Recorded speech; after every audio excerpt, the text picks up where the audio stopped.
بسم اللہ الرحمن الرحیم۔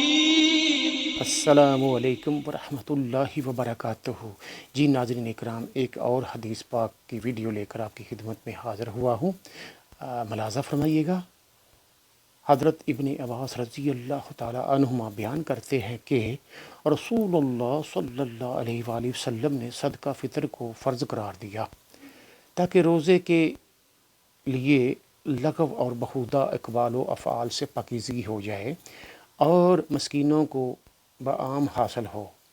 چنانچہ جس نے اسے نماز عید سے پہلے ادا کر دیا تو ایسی زکوٰۃ ہے جو قبول کر لی گئی، اور جس نے اسے نماز کے بعد ادا کیا تو یہ عام صدقات میں سے ایک صدقہ ہے۔ صلو علی الحبیب صلی اللہ تعالی علی محمد وعلی آلہ وصحبہ وبارک وسلم۔ نبی اکرم صلی اللہ علیہ وآلہ وسلم نے فرمایا، اللہ تعالیٰ اس شخص کو تر و تازہ رکھے جس نے میری کوئی حدیث سنی اور اسے دوسروں تک پہنچا دیا، اس لیے کہ بہت سے وہ لوگ جنہیں حدیث پہنچائی جاتی ہے وہ سننے والوں سے زیادہ ادراک رکھتے ہیں۔ صلی اللہ تعالیٰ علی محمد وعلی آلہ وصحبہ وبارک وسلم۔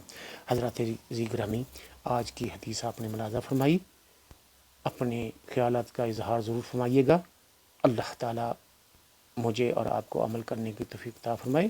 ہمارے چینل کو سبسکرائب، شیئر اور لائک ضرور کیجیے گا۔ ملیں گے ایک نئی ویڈیو کے ساتھ۔ اللہ حافظ۔ السلام علیکم ورحمۃ اللہ وبرکاتہ۔